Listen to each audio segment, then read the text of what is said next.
Art and design provided by...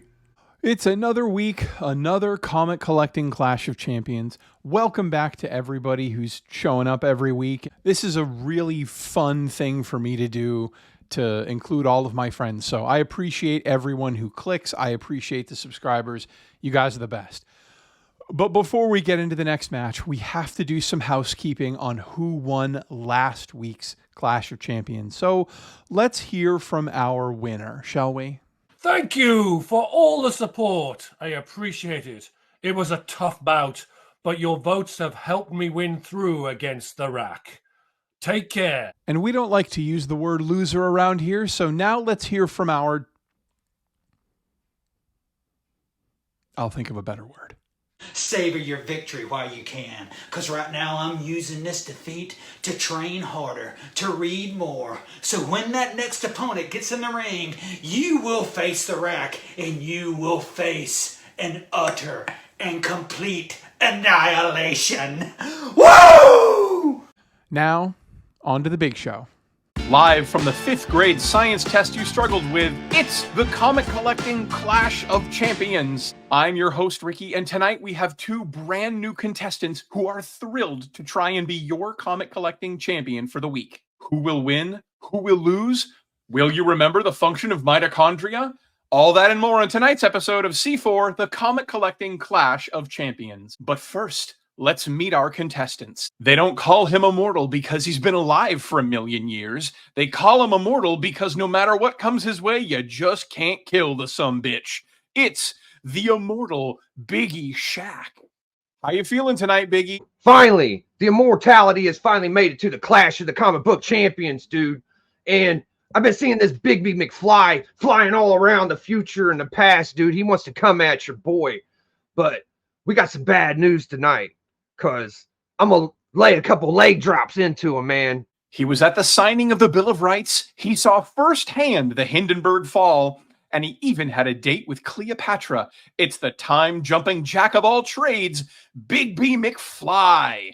Ready for the match, Bigby? So I've just finished setting up, shutting down the temporal shunting devices and cooling down the flux capacitors, so you guys are safe to be around me now.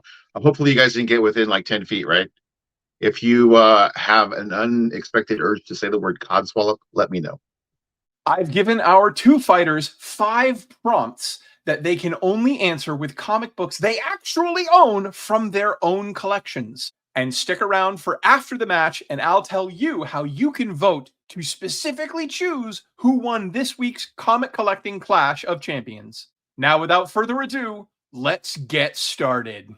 Starting with prompt number 1, Big Dick Energy. So we're talking big dicks, man. I love talking about that shit because I got the biggest dick on the fucking planet. I've been saying that for years, man. So that's kind of like my hashtag, brother. I'm going to get real up and close and personal with this first book, man. I take a long time picking over my bangers, you see. So I think Big Dick Energy, the best book to fit the bill for me is that Hawk 2, brother. That's what I'm coming with. The Hawk 2.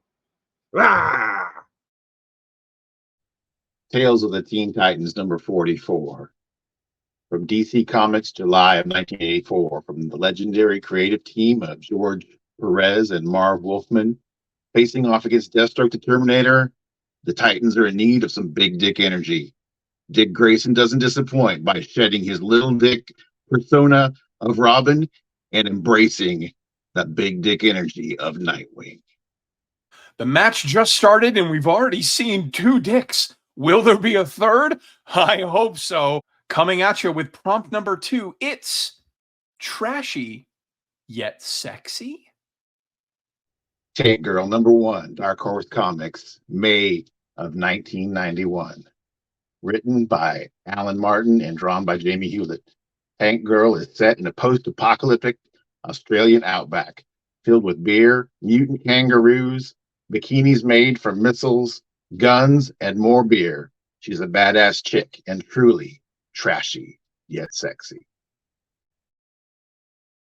All right, so gotta readjust my camera. We got a little crazy last round, dude, but we're talking trashy but sexy. This might be the sexiest girl in my whole collection, dude. This is the Golden Girl, 1948. Captain America. Al Iverson cover. Look at that girl right there. And you got the trash, brother. Look, it's been trashed.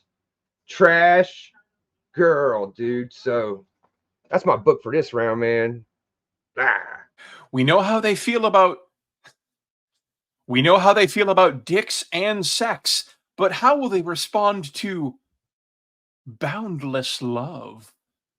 So we're talking about boundless love this round, man. True boy, I don't know if I could love a book any more than this book right here, dude. I love this book so much. I love Superman so much. And any chance I get to show this bad boy, I'm going to take it, dude. So we're just going to pull out that Jack Burnley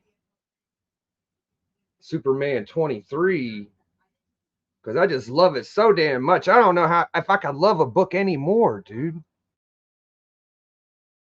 Amazing Spider-Man 641 from September of 2010, written by Stan Lee and Joe Quesada.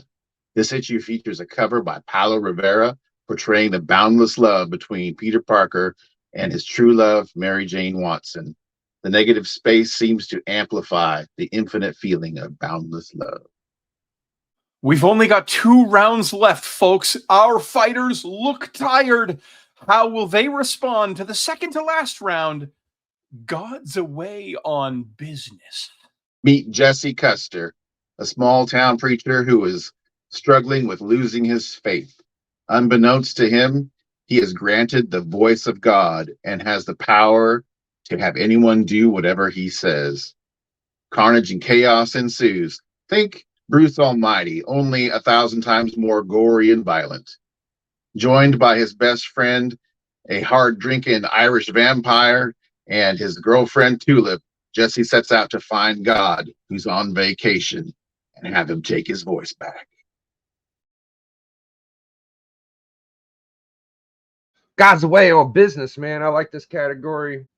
I just busted out my favorite Silver Age Superman book because Superman's as close to God as I could think of any character.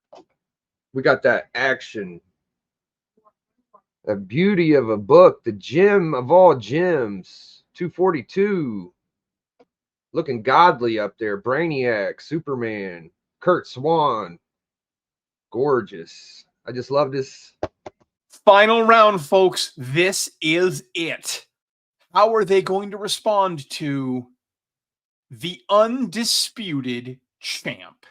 So Big Bigby, man, you brought on a good fight, dude. I appreciate a good battle, and I'm getting pretty comfortable in this nice clash of champions. This is a good place to be for any future up-and-comer comic battler, dude. So I'm going to show my representation of undisputed champ, man.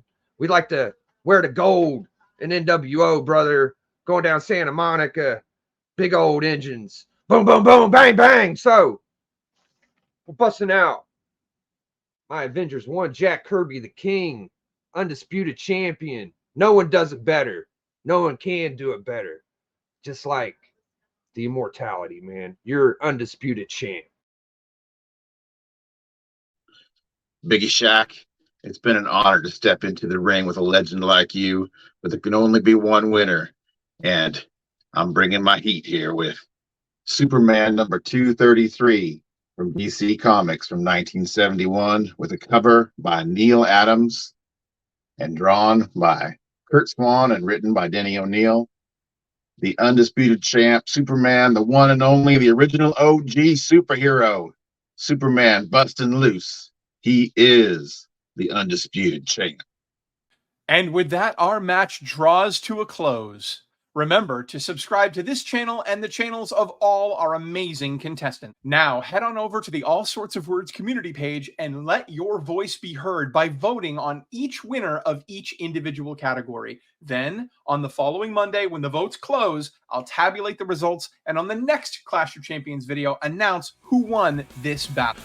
I'm Ricky from All Sorts of Words. Thank you for stopping by, and remember, in the end, all we have is each other. Love you, bye. Boy, howdy, what a match. Now, let's hear from next week's contestants right now. Once, I was just a 97-pound weakling. People would kick sand in my face. But then, through comics, I learned the power of martial arts. But that is not the end. I'm ready to defeat any comic master with my knowledge of comics. Do you think you're the man? I'm Judah Man. I was retired for a long time with my friends, but I saw this thing about Judah Man. Judah Man. What's a Judah Man? Says to me, it's time to go to war because I am the warmonger. Ah!